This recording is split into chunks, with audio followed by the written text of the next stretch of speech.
Okay, we are going to officially start Imagine here.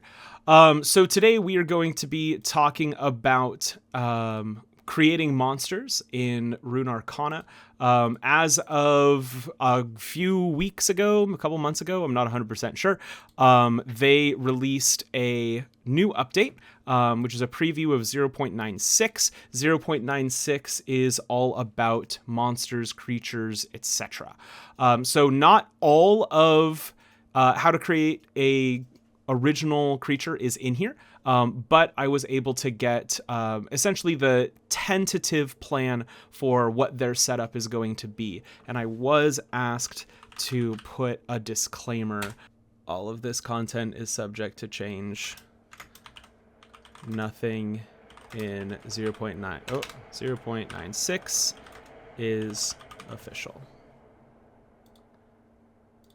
All right. And then, can't read that for shit. Cool. We're going to say that that's it. That's great. That's great. Awesome. Okay, coolio. So the first thing that we're going to do is we are going to overview what the creature system looks like. And then we're going to pick a region, pick a creature, and we're just going to make an example one. So first, I just want to say my thoughts so far. The system seems really cool.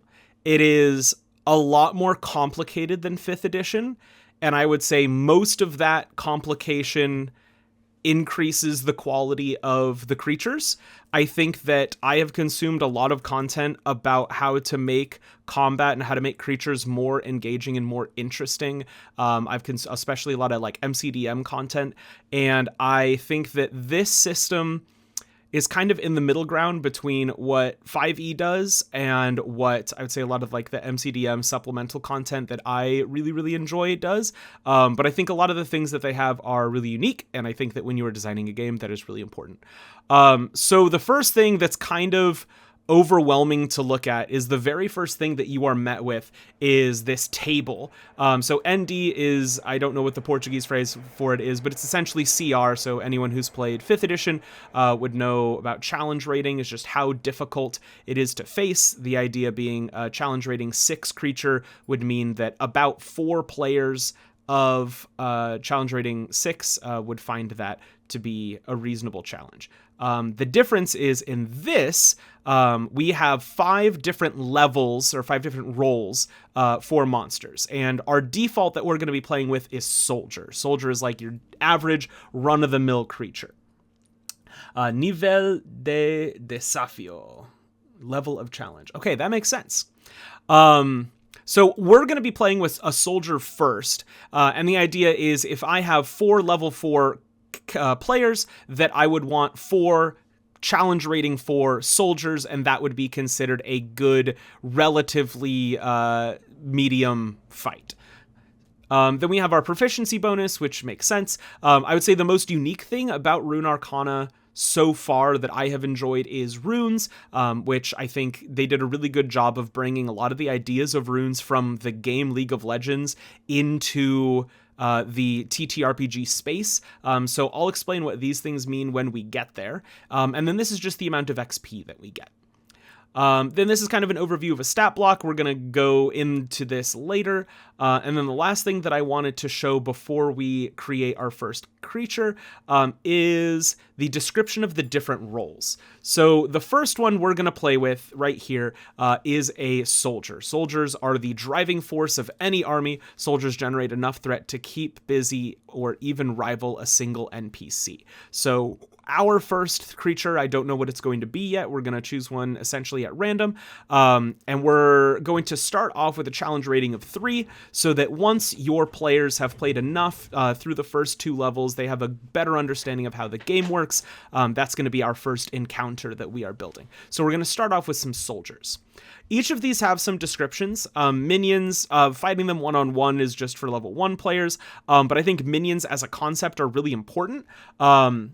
And I think the important thing about minions, which is also true in the MCDM meaning of the word, is minions are like a free win that give you that dopamine rush. If I'm a barbarian and I'm cleaving through like 3 minions in one action because I've got multi-attack and I'm like level 9 or whatever, that makes me feel really, really good. And minions are a way to also kind of provide a more cinematic experience of, mowing down a field of people or a field of creatures, or doing a fireball that kills 30 of something, even though they were all relatively small. But if left unattended, they can still be fairly annoying. Grunts are kind of like in between a minion and a soldier, the idea being that 2 grunts equals a soldier, and if you want to go more for quantity rather than quality or danger level of a particular creature, then you would go with some grunts instead. You can also mix and match a couple of grunts and a soldier, if for a party of 3, for example, could be cool, and that's probably what we're going to do. Soldiers are your just absolute basic. 1 soldier equals 1 player of that level. Very, very straightforward, very easy to use. Our elites, and this is one I think is really cool. Elites are supposed to be kind of like a mini boss of a particular area. So like maybe the penultimate challenge before the main boss of a dungeon, for example. They, like it says here, leaders, tank destroyers, frontline fighters. That's your big bad of that smaller area. And then additionally, they have mythical actions called cinematic actions, which I really, really like. And you can kind of adjust them a little bit based on what you're looking for. Taunt, do a monologue, shove someone really far, kind of extra things that they can do to make the content of the fight a little bit more interesting. So it's not just, I swing my axe 3 times. And then I cast Firebolt, and then, okay, the monster is going to use its claw attack on you 3 times, and you just kind of repeat that cycle over and over. The cinematic actions make it a little bit more interesting. Then the highest level is Paragon, which is an absolutely fantastic name. And Paragon, as I'll just read a little intro, Paragon are a force to be reckoned with. They deal overwhelming damage, have high defenses, act multiple times per round, and can ignore effects that would bring any simple creature to its knees.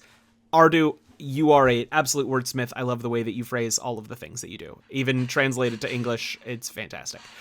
These are your bosses, towering threats, and secret weapons. These great evildoers usually wait until the climax of an adventure to appear. Some common examples include a powerful infernal dragon, an ancient void eye, a bone-chilling spider queen.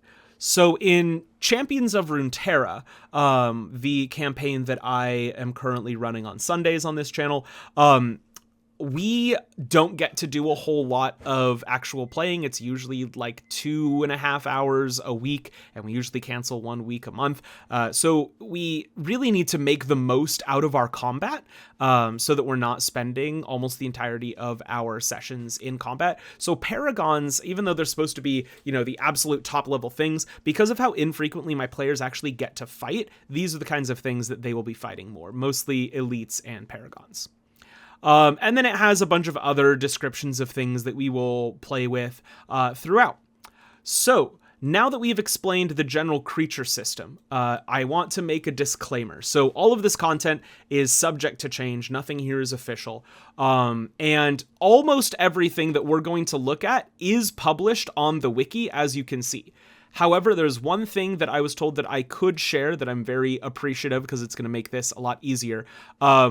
Something that is just being tested right now is Mizuhiro, my absolute favorite human being right now, has created a tool that I can use in order to kind of feel out what the stats of a creature might look like, what its max damage is, and how we can do the calculations for those damage. So I'm going to show what this looks like more in depth when we get to that point of the creature. So let's get started. So whenever I am planning for a section of our adventure, our campaign's been running for 5 years as of a month from now.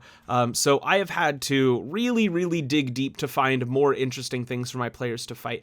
And the thing that I do is I like to go to the League of Legends fandom wiki.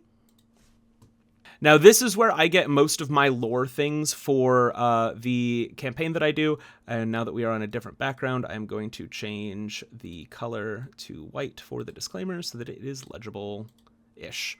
Okay, so I like to go through and find a monster or a creature in here, and eventually we're going to get to like a bestiary for this area. So we got locations, wildlife. Okay, so things that we have that are cool. We've got Bale Striders, which looks big and terrifying and awesome. Probably a little bit too much for our level 3 characters. We've got a Drüvask, giant warhogs of the Freljord. We could do a Drüvask potentially. We've got an Elnuk, shaggy buffalo. Might be a little bit soft and easy. Krugs. Ooh, we could do a Krug. Maybe we do a Krug. And then we got a Mammoth. I think that we are going to do... No, I think we are going to do a Drüvask. So the thing that I like to do whenever I am creating a new creature is I have some stat blocks right here that I'm going to be making. And the first thing I'm going to do is I'm making a new page. So I've got my Freljord stat. I'm calling it Bestiary. So I'll start with my description, just pasted so that I can see, kind of reference kind of what we're going for here. So I know that a Drüvask are giant warhogs, so that's important. Giant warhog. So I just like to put the important stuff in bold. It's in the Freljord. Dark wiry hair covering their pronounced musculature. Musculature is important because that means that it's very strong. Fur is mostly white, better to adapt to the snowy environment. That means that maybe we could do like a camouflage kind of thing, or maybe a stealth advantage if it's in snow. Young juvenile Drüvask are used for their meat, but if they're trained left to adulthood, they can be used as battle mounts. So even though they can be used as battle mounts, we are going to be treating them as their own creatures.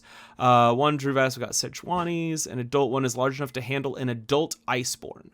So that's pretty strong. So we're going to be doing a youth, because that's probably going to be easier. There's an umbrella warthog. Cool, cool, cool. Okay, then it'll tell us how it fights. So we got Hornlight Tusks. That's going to be one of our attacks. Able to ram and impale grounded enemies. That's an ability that we're going to use. And their bodies are able to withstand true ice, which means that we know we're going to have a resistance to ice. And then some true ice pierces. Okay, so all of these things... Ooh, small amounts of ice magic. Nice. So there's a lot here, and we haven't even gotten to the real design of it yet. So I'm just going to type out separately because I don't need all of it. We know that it's giant. We know that's in the Freljord. We know that it's strong because of our musculature. We've got white fur in the snow. Horn-like tusks. A ram ability. Impaling grounded enemies. Withstand true ice, and then small amounts of true ice magic. So all of these are things that we now know about our monster, which is going to be cool. Okay, so then the next thing we're going to do is we're going to get our stat block template, and this is the template that is used on the wiki. So if you go to stat block, this is the template. I just cleaned up a way to do it in Excel a little bit easier. So this is what we're going to be working with, and I'm going to make this a whole heck of a lot bigger. And then I'm going to move myself over to the right, and then I'm going to make the disclaimer blue. All right, so let's jump right into it. So we're going to start off with a creature name. Now, this is called a Drüvask. However, we've established that there are different levels of them. So we're going to call it, do they use a specific word? Young Juvenile. So we're going to call it Juvenile. A Juvenile Drüvask. Okay. Next, we have our role. Now, our role is which of the 5 classifications of creature are we? And we mentioned that we're doing a soldier because I want this to be something that my level 3 player can beat in a 1v1, but might feel a little bit nervous. And then for our challenge rating, 3, because our goal is to... Hello, Bestiary Dominus. Hello, welcome, welcome, welcome. So our goal is that this is a CR3 creature. Wonderful. Now, type, subtype, descriptors, and size. This covers a lot of different information. Similar to in 5th edition, what we're just going to do is we're going to say the type of the creature and its size, because our subtype isn't going to apply here, and then descriptors, I don't have any that are super important. So for our type, we have a number of different types that are all depicted here. So type represents the main essence of the creature as it is primarily seen. This is very obviously a beast. So for this beast, mundane animals affected or not by magic, incapable of rational thought most of the time, or acting on instinct. That sounds exactly like the thing that we are creating. So we know that we have a beast. Then we want to know our size. And our size, it says, according to the wiki, it uses the phrase giant, which is obviously not a size classification. Huge seems a little bit extreme. I'm going to assume that it's actually large. So we're going to go with it is a large beast. So we have our Juvenile Drüvask in our creature name. Our role is a soldier, CR3, and then our creature type and size, we have a large beast. Not too bad. Now, the next thing that we're going to do is we're going to jump over to the tool that Music made us, who is, again, absolutely wonderful for doing this, because a lot of the rest of this stuff is going to be very dependent on how strong the creature is. So if I go over to the calculator that he created, doing a little bit of an overview on things, first we're going to reset all of our stats. So I know that I want to meet a beast, and I know that it's a large beast. It's a challenge rating of 3. Now, this table, very, very helpful. And first, I want to describe these words are just a different translation from the ones on the wiki, but they mean ultimately the same thing. Soldier and elite are the same. So henchman means grunt, lackey is a minion, pinnacle is paragon, all effectively the same thing. So just to go through what this tool is, because we're going to spend a couple of minutes looking at it. Here we have our type, which we selected, our size, which we selected, our attributes. This is a calculator that's going to do some work for us, so we don't need to worry about it. We are going to choose our stats, our ability scores, and it'll give us the modifiers, which we'll show in a second. Extra HP, it's going to calculate for us. Type value, it's going to calculate. It is automatically done because a soldier is type value 1. I think maybe that's something else. I'm actually not 100% sure. Proficiency, this is going to be our proficiency bonus, which is just like in other D20 systems. Our size value, this is just quantifying it being large. So if we go medium, it goes down to 3. Huge, it goes up to 5. So this is just a way to assign an integer value to our size. And then lastly is our hit dice, and hit dice are also determined by the size of the creature. If we go back to the wiki, a lot of this is just straight from here, which I'm going to zoom in a little bit so it's a little bit easier to see. So if a large creature, our hit die is going to be 10, our hit points is going to be 5. Now that means our hit points for an average creature would be 5d10. Area being 10 by 10. Type is for beast, human, so okay, that makes sense. So it's assigning a number value to a text value. Our area being 10 by 10, that means that it's going to take up 2 by 2 grid on a normal 5-foot square grid. It's going to be about 15 feet tall. And then I think this one, there's an error that it has 15 feet and 14 feet, which I'll message the error in the error chat later. So our weight, we don't really care about. And then these things are some adjustments to our creature later. So when we get our armor class, our AC, it's going to take a -1 because it's so big. It's easier to hit. Similarly, stealth, it's so big, it's going to take a -2. And then for our DR, that's damage reduction, which is a feature in this system that I really like, is just flat. How much damage do you take off after it's done? So if I successfully hit and I deal 9 damage, because as 1 damage reduction, I'm actually dealing 8. And then lastly, reach is just how far away it can reach. So that all makes perfect sense. So we're going to go back over to our calculator so we can see what we're looking for. So we said that we're making a soldier, which means we only care about this middle column. So the first thing is lethality. That is just, again, assigning a numeric value to the roll of it for later calculation. For our hit points, it's 10d10, which is going to average out to about 50. Our attribute points is 30, so that means I will get to spend points using the point buy system up here to get up to 30. Recharge is if we had a rechargeable ability, like I know that I want to do some kind of ramming ability, which I'm a big fan of. If I wanted that to be on a recharge, they would have to roll a 5 or a 6 to get it back. Effect points is kind of cool. That's how many effects the creature can apply. So if it's, grappling, or if it's poisoning or something like that, how many of those it can do. Damage limit is the maximum amount of damage that it can do in a turn. And this seems low for a CR3.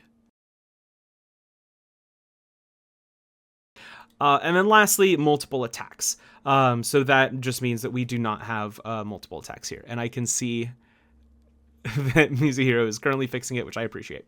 So let's do the easy thing, or I guess the interesting thing, which is assigning our attribute points. So if I know that I want it to be strong, I'm just going to think, I'm going to throw some numbers out. 14, 12, 14, maybe not very intelligent, 8, wisdom, kind of wise, maybe 10, charisma, definitely not 8.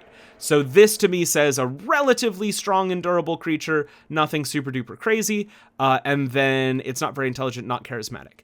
And then that legitimately is just me as a person who has played a lot of games. This is kind of what seems like a reasonable stat block, kind of, thank you, for a CR3 creature. And if I look over here, 31. It's supposed to be up to 30. I'm going to say 31 is close enough, but really if I care a lot, I can bring that intelligence down to 7. I'm now at exactly 30. And I'm honestly very proud of myself that I got there, just based on my own thoughts, and not really have to think very far. Now 15, yeah, so we want even numbers usually, just because that's when you get the little bonus. It is 18. Okay, interesting. I will figure out where my math went wrong on the other one later. So with this, we can now start populating. So 14, 12, 14, 7, 10, 8. So our HP is, not HP. Okay, now for our bonus, this is just the bonus that you get that it's going to calculate for us. 2, 1, 2, negative 2, 0, negative 1. So 2, 1, 2, negative 2, 0, negative 1. Cool. All in all, not too terrible. Now, we have not calculated any of these things yet, so we know our proficiency, as it has told us, is 2 because it's a CR3 creature. Our damage reduction we know is 1 because it is a large creature, which we get from the table right here.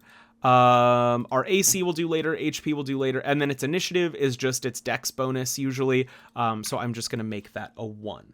My math was wrong too, and I made the calculator. Fair enough. Thank you, Bestiary Dominus. I appreciate you. Okay, so we have made some good progress, and now we're going to do the things that are actually narratively interesting and less numbery and mechanic-y. So we're going to start off with our senses. Now, this, from the description in in the wiki, doesn't specify any special senses, so I am just going to assume that it's a normal creature. However, I like to always assume that a creature is proficient in perception.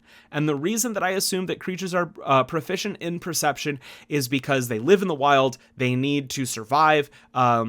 If they are a predator, they need to be perceptive and practice with that because they're hunting. If they are prey, they need to be perceptive because they are avoiding a predator. So I always just assume that their passive perception is going to be with proficiency. So our passive perception is going to be 10 plus our wisdom value is 0 plus 2 for our proficiency bonus. So we have a passive perception of 12.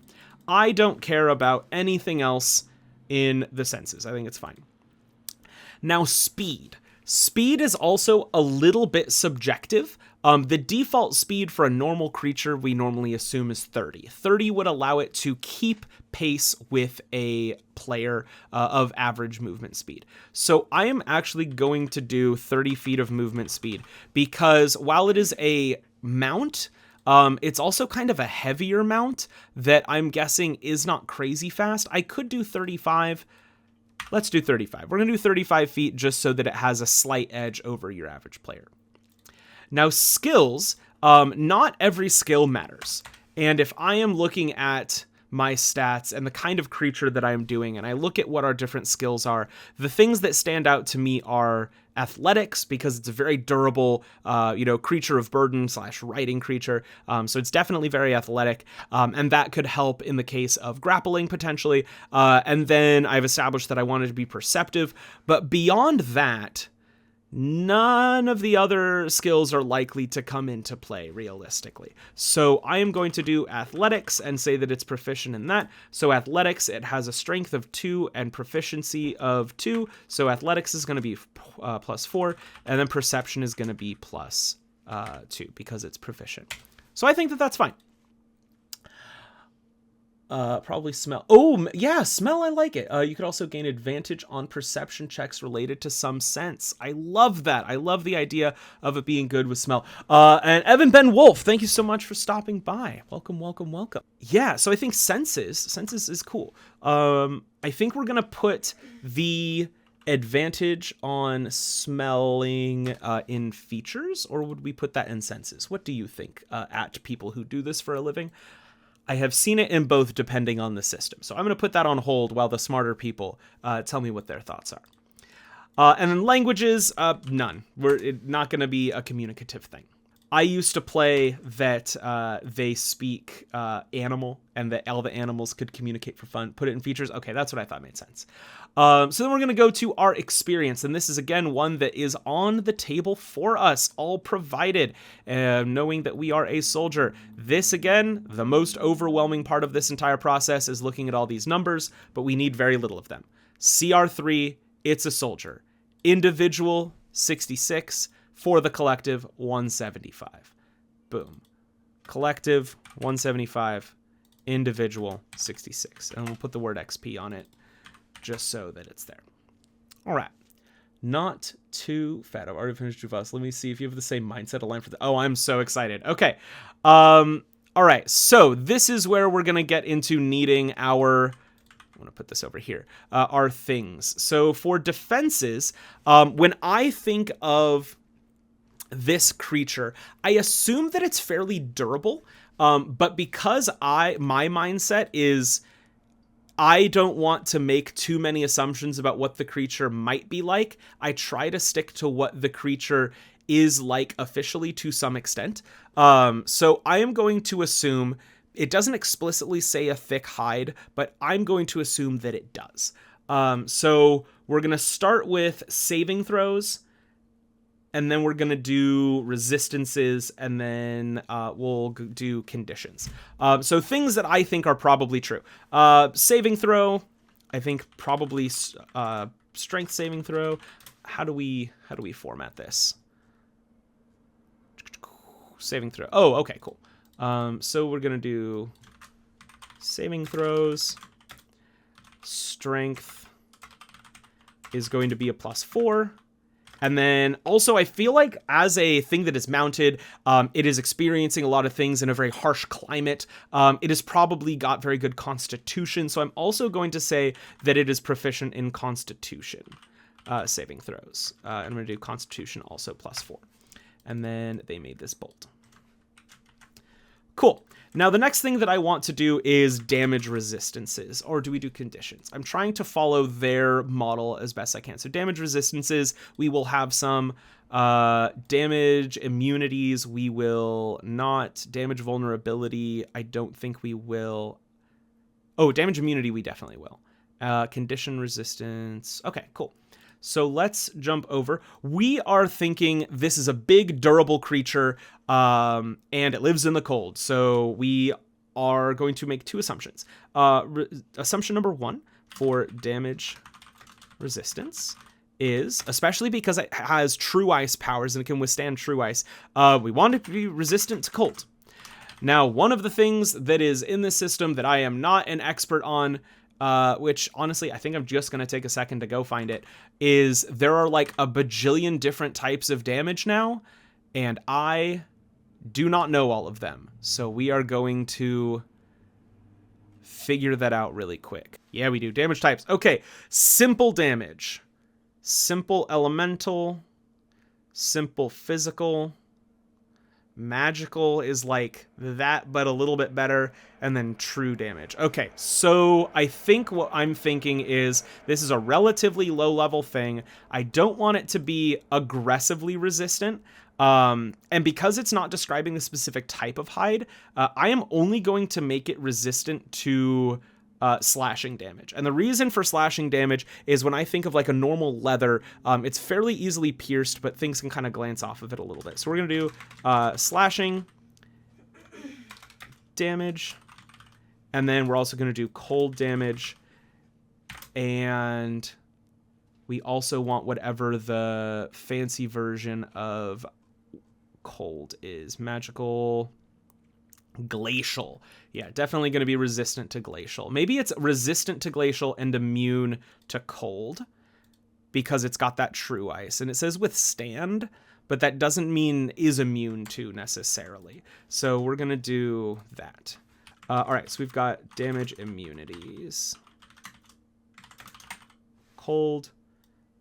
Damage resistance is going to be slashing and glacial. All right. And then conditions. Do we have both condition immunities and vulnerability, or resistance and immunity? Yeah, we do.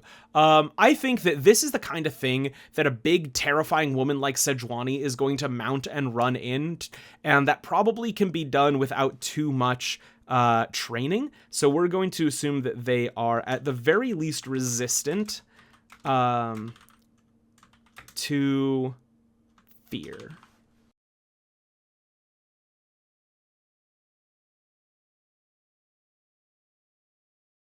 I think we're going to call it there. And I hope that my thought process on why I made those decisions makes sense. And honestly, you're designing your own monster. You can do whatever the hell you want. If you think because they are fluffy and that they have fur, that they are somehow, you know, equally or easily terrified because they are sweet, go for it. It is whatever brings you the most joy.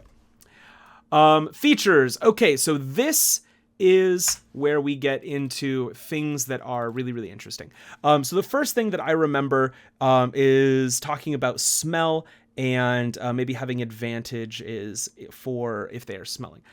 So we're going to do feature 1, and I'm just going to call it, do you smell that? And I'm going to make all of them silly phrases like that. This creature has advantage on perception checks when using its sense of smell. There are very specific ways that things are phrased that I need to go double check before I try to publish anything. Enhanced smell. Yeah, all right, we'll call it the thing that it's supposed to. Enhanced smell. Not sure where enhanced smell is, but I'm sure it's somewhere. We'll go with enhanced smell. That's fine. Okay. And then our other features, we want our ram ability. Okay, then we're going to call it natural ram.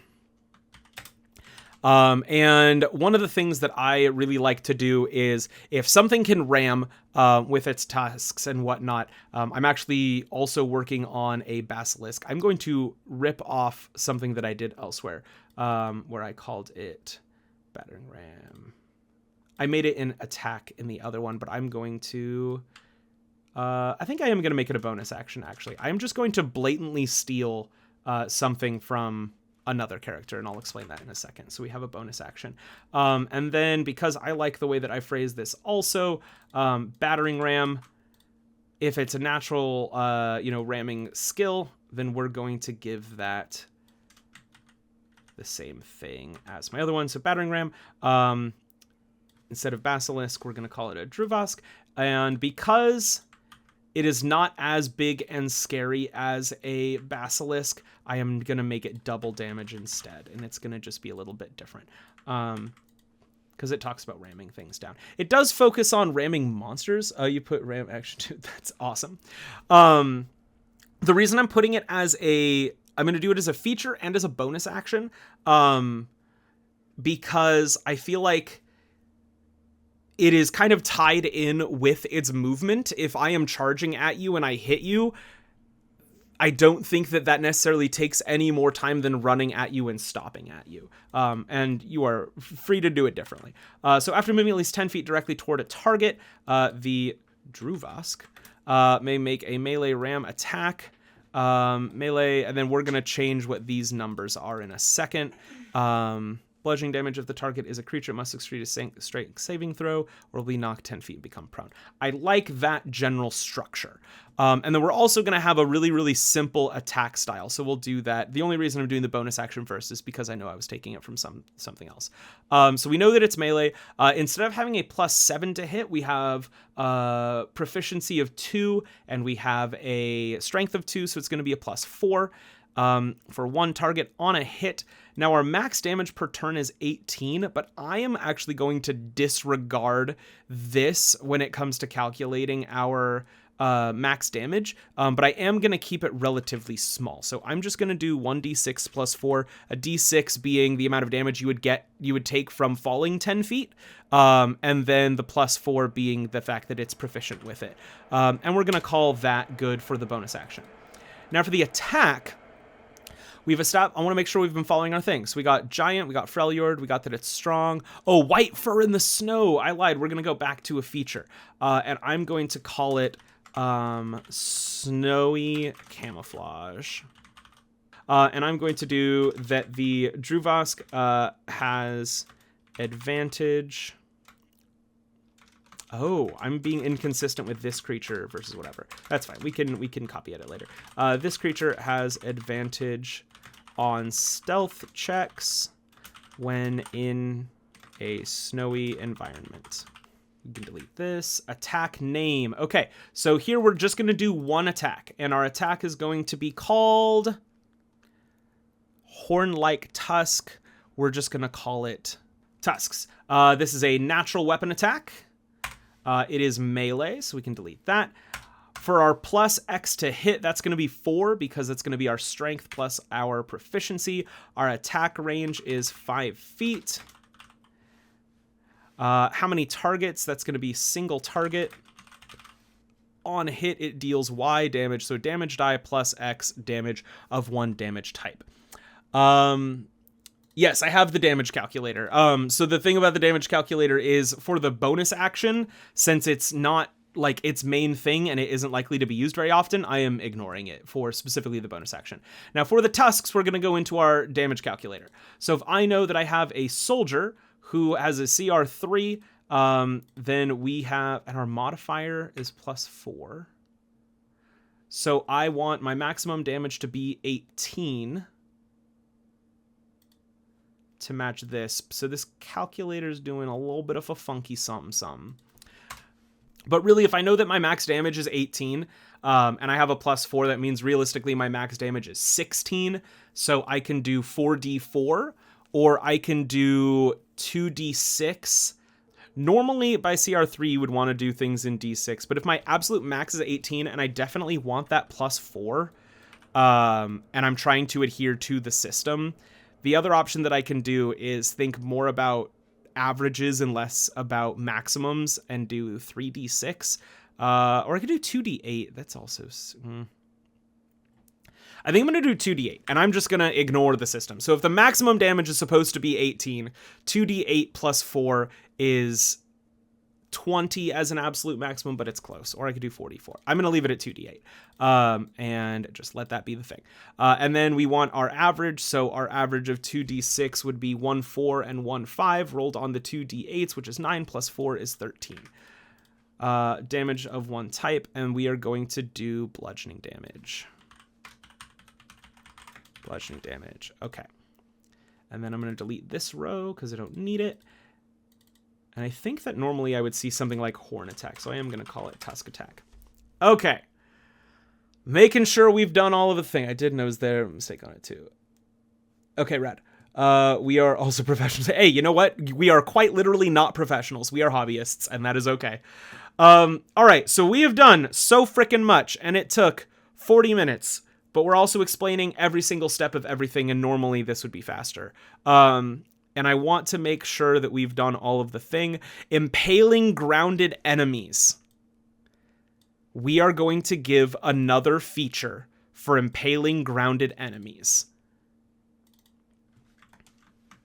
And we're going to call it impaling.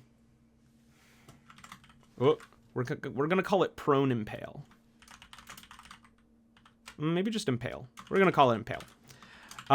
And that is going to be consistent with their phrase of impaling grounded enemies. One thing I may not have written correctly and may go unnoticed is that maximum damage per attack is not the total damage per turn.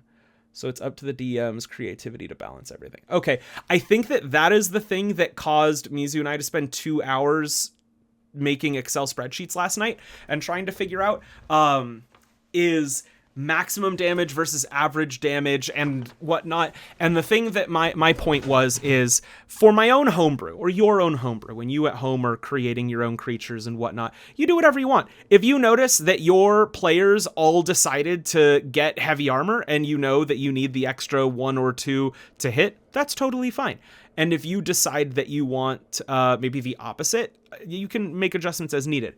My thing is I am trying to optimally fit into the calculator that is provided because my goal is to be able to make things that could go into something published, even though there's someone else dedicated to creatures. So I can get,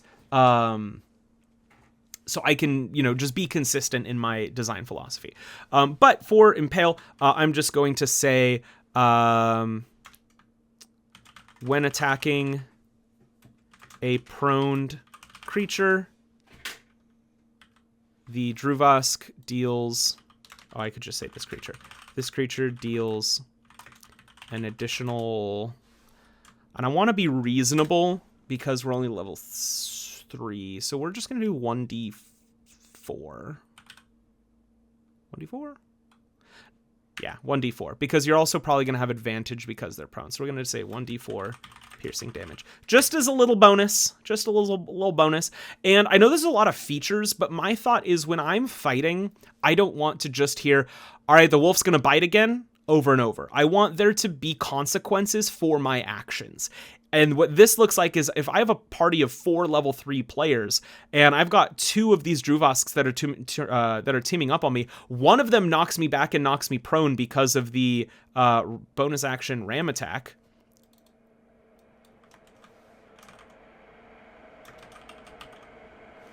I forgot to give it a name.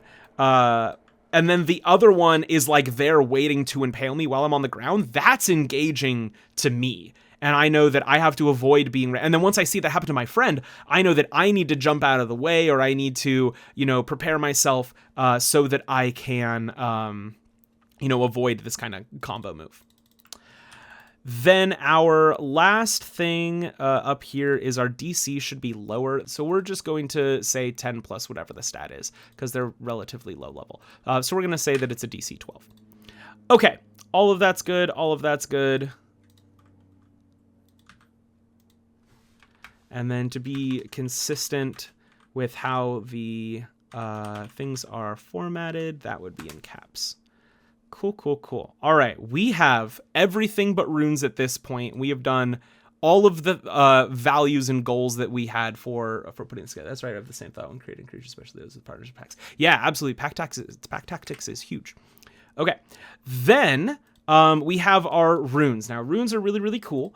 And we're going to try to do them relatively quickly because they're not too complicated. So if we go down to runes, everything has runes. Creatures have runes, players have runes, everyone's got runes. We love runes. That wasn't the runes. Runes. List of runes. Okay, rune system. So I have my... There there we go. Oh, this is where I saw the save, I think, was somewhere down here. Okay, rune activation. So each of my creatures is going to have a rune. It's got a passive effect, a lasting effect, etc. What we want is pulses. So we're going to start off because we get a pulse. And mitigating damage makes sense because we're kind of durable. But then we've got the agate pulse, which amplifies damage, and it kind of does one big charge. That could be it. Enhances other allied creatures, maybe. I think we're not quite leaning into the pack tactics thing enough for it to make sense. Onyx for life regeneration. We know that it survives in harsh elements, so maybe. And then lazulite for diverse and versatile use. I think that we're going to go with agate so that it's a little more damage just for fun. So we've got our agate pulse.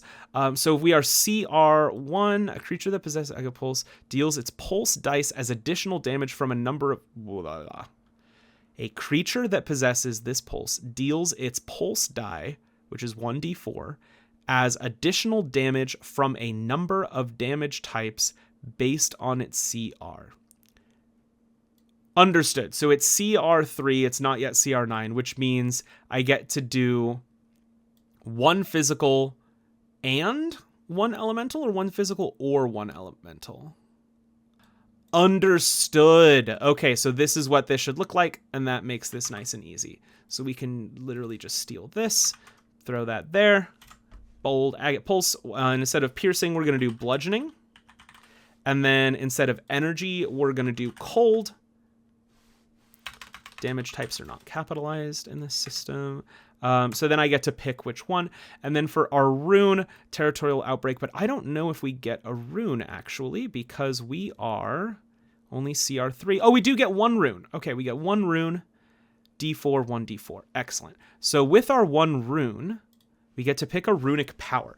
Now, this is just another cool feature, and I am going to eliminate some of these just based off the name. Oh, and it's both. Oh, it is both. When you deal one of the two types, you deal additional. Got it. Okay. Okay, Offspring Elder. Slightly larger. No. Presence Eraser. Don't have Charisma. No. Immobile Body. We don't have that prerequisite. Unstoppable Force. We don't have that prerequisite. Bloodlust. That might have to be it because we're running out of options. Transcendent Being. No, definitely not. Arcane Suppression. Rare variant. Nah.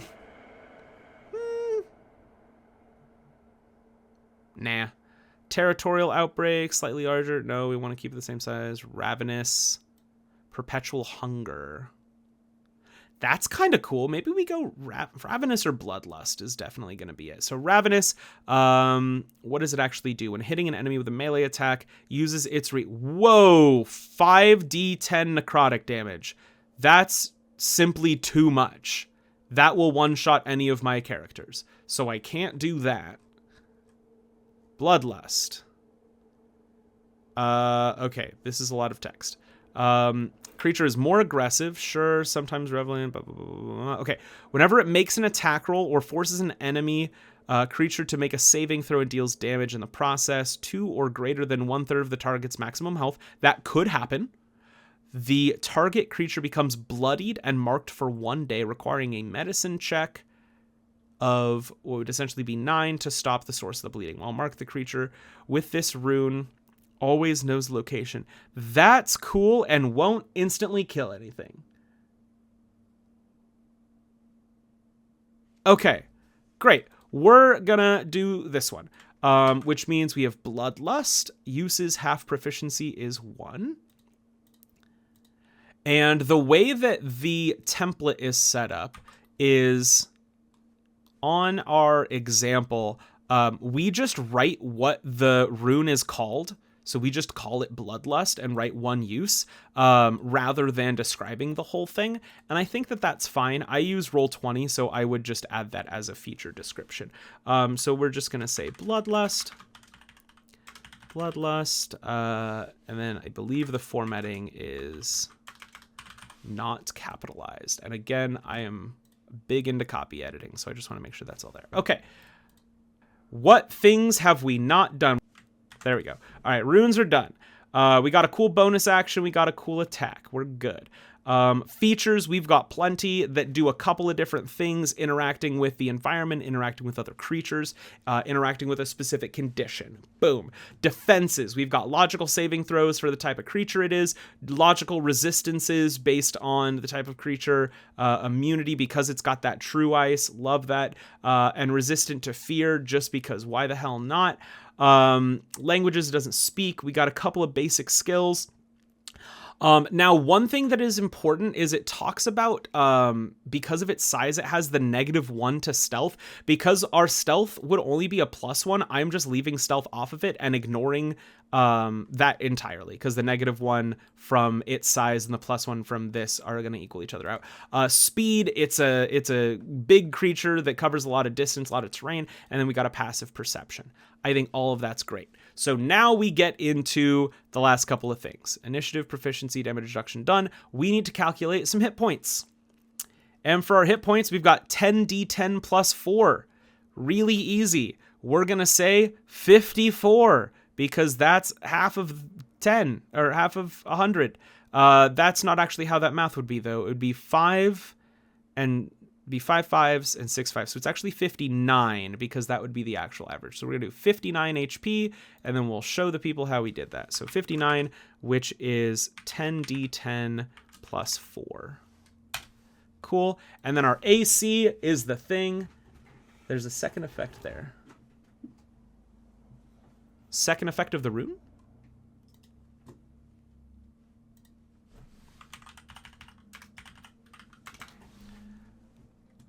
Imposing enhancements. I haven't taken it more than once, so it doesn't have this. In the event of in addition, when activating this rune as a bonus action, the creature can choose to receive its bonus on its hit equal to its CR in the event of a critical hit and keep the rune activated. Okay, that's cool. I dig that. I think that's still good. Yeah, I think that's still good. I don't think that makes it too strong. Whereas, I don't know if this is intentional or not, but Ravenous just cannot be used by anything lower than like CR 5 or 6 because you could deal up to 50 damage, realistically 25, but that's still a lot to just slap on extra. Cool. Good. Now we get the thing that I have absolutely no idea how it's calculated, and I need Mizuhiro to just tell me what would the AC be for a large beast. And why do we know that? My guess is it's like 14, maybe? CR3? Because I would take challenge rating into effect and you would not. I think you'll like the complete creation manual. It's a very, very interesting feature suggestion. That's awesome. 10 plus dex minus the debuff. And our debuff is... Do we have a debuff to our AC? Yeah, we do. Wow. Okay. I respectfully don't love that. 10 is a crazy low AC. And I know that these are not the same thing, but I want to see what monsters by CR. So CR3 would be one of these for 4 creatures. So if we did like a CR1, like a dire wolf, AC of 14. Even if we did a half lizard folk 15, crocodile 12, ape 12, black bear 11. 10 seems crazy low.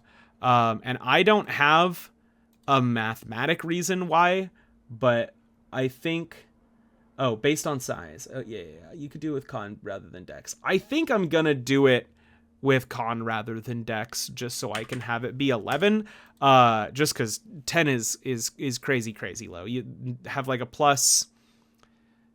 I'd say realistically at level 3 you have like a plus 4 or 5 depending on how you went with your point buy, and then that means you have a 75% chance to hit, which is not crazy, but that seems like a lot. Okay. Did we do it?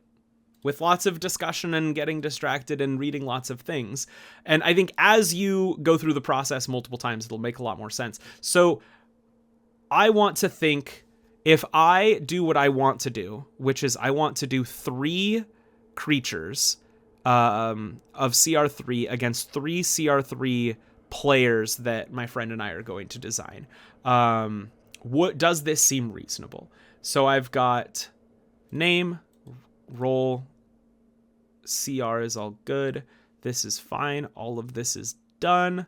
Oh, but I guess we also have the 1 damage reductions. Like, that does do a little thing. Thinking about it, I put Drüvask with more DR purely because of very difficult animal to kill. Is very hard skin, hardened even more by the climate. Yeah, I agree. I think that makes sense. So I think that we're going to deviate from the book a little bit, and I'm just going to say DR3. Give it a little bit of some. What CR did you put your Drüvask at? Because I would assume...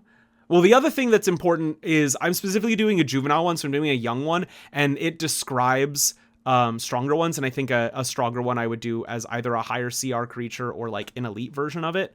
I think I'm going to compromise it at 2. So we got 2, 1 initiative. All of our attributes, I think, make sense. I always think having any level of charisma in a creature is weird, but they never seem to be like 4 unless it's like a monster. And I think maybe it's like people want to domesticate it, therefore it's kind of charismatic, maybe. Okay. I see where you're going. So maybe... Yeah, so that's my thing is everything is flexible. Everything is flexible. And until I get a completely published bestiary, everything is nonsense. It's all just in the magical world of the brain. Famished Drüvask, that's true. I think Juvenile implies both that it's young and that it's inexperienced in combat. Whereas I feel like if I wanted to do... Hungry, you're thinking for Bloodlust? I think if I did Famished, I would want to lower its wisdom and increase its dexterity and its strength, because it would be thinking less. And I feel like maybe that's like an alternate version of it, or maybe the elite is like a Famished one that is much stronger but much less intelligent and much less wise, and it is far more aggressive and maybe has a feature that if there is a creature within a certain range that is missing any HP, it immediately focuses it or something. I think could be cool, and I'm just gonna write that to the side. Idea for elite Famished Drüvask.